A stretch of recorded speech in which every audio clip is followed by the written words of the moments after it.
Scott, back-to-back victories. Does that change things in the camp? Does that change the mood, despite knowing that you've got the performances in you? It must just settle everything down a bit. Well, we just want to win games. You know, no matter how we do it, we want to win games because we're a little bit behind. So we feel like we're playing catch-up a little bit. So we need to get to a stage where we've caught up, and we feel that, you know, we're not there yet, obviously. And of course, we want to win by playing good football and being good with the ball and create goal-scoring opportunities time and time again. Unfortunately, there's another 11 men out there who stop you from doing that, you know. And I thought Accrington did that quite well on Tuesday night, so made it a difficult game. But listen, at the end of the day, the main thing is that we won. I want to create a winning environment. It's important to me that the players understand how to win a game. And that's hard, you know, at this level of football. It's really difficult. So I think the players have done fantastic. Does the fact that you win games back to back, it's a kind of nod to the players. The players can say, right, we're doing the right thing, we're going in the right direction. It just affirms what they're doing. Yeah, we said before the game, I think it was 32 weeks since we did back-to-back wins, which was back in March. So I made a thing of it before the game in the meeting, and I wanted to put it to bed. So that was important that we did that. We also did that previous to that at the Harrogate game, where we spoke about the away form, that we wanted to put that to sleep as well, which we did that as well. So, you know, little milestones as we go sort of thing, you know, and the players are doing it, so can't complain. Unchanged in 2 games, that must be good for you, a settled side. And then is it about, obviously Saturday, Tuesday, Saturday, you might have to make some changes, but it's about making sure that the players, the whole squad, is ready to slot in to those positions whenever they need to. Yeah, I must say that the boys kind of in the background who have not been on the pitch as much have trained really well, which is important to me, because I think when you play Saturday, Tuesday, Saturday, it's usually the 3rd game where you see fatigue. I think we saw probably signs of fatigue maybe Tuesday night even, you know, especially with the way I'm asking the team to play. So we may have to make 1 or 2 changes just to freshen it up a little bit, going to Grimsby on Saturday. And then it's important then, isn't it, for those players that come in that know exactly what they're doing, the job that they've got to do. That's, I suppose, the important thing. Yeah, but it's a work in progress, because we're not having that much time on the training ground. Obviously, with all these Saturday, Tuesday games, we're kind of recovering the squad and then preparing the squad, you know. It's always nice when we have a clear week, like we did last week. We had a clear week and we got a lot of tactical bits and pieces into the players. That was nice.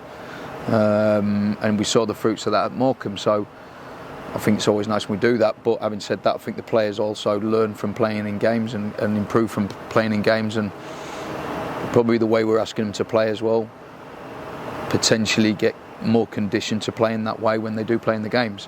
But like I say, the boys in the background who have not played many minutes on the pitch since I've been here have trained exceptionally well, so that gives me something to think about for sure. Grimsby, arguably the most difficult of the 3 games, Saturday, Tuesday, Saturday, and they've started well. Yeah, he's done well there. He's done really well there, and you know, their home form's not been that good, but they've certainly won a lot away from home. So we're aware of that. We're aware of their threats. They're a difficult team to analyse, because sometimes, or a lot of the time, he's played with the back 4. The other night he went with the back 5. So we're not sure what they're going to do, but we can only prepare as well as we can, and pick a team which I think is going to be good enough to get the win. I'm always worried when I read stats and figures, because I'm rubbish at them, to be totally honest with you, and I often get them wrong. So somebody shout at me if I've got this one wrong. But you've talking about kind of ticking things off: the away win, the first home win, back-to-back wins. I make it not won 3 games in a row since December last year. So is that the next one? I didn't know that, but yeah. That's right. Okay, we were right. 43 weeks. 40. There we go. Yeah, I'll be using that then. Yeah. No, like I said to the players before the game on Tuesday, that in order for us to get to where we want to get to, you've got to probably put, you know, running streaks together of 3 or 4 games, 4 or 5 games, 4 or 5 times a season. Yeah. You know, and then you do that 4 or 5 times a season, you probably playoff position, or certainly, well, you might even be automatic position if you put that together. Of course, it's hard to do that, but we're more than capable of doing that, given the quality that I've got in the squad. So that's the aim. We aim to win every game. If anyone was to say to me, "What's your hopes and ambitions?" My hopes and ambitions are to win the league. I know that's a bold statement, but that is my hopes and ambitions. And that, like I say, we are behind it. We are behind the 8 ball a little bit. We are behind where we should be, but we're playing catch up, and we're playing catch up quite well at the moment. So, will we win every game? Probably not, but we'll be trying.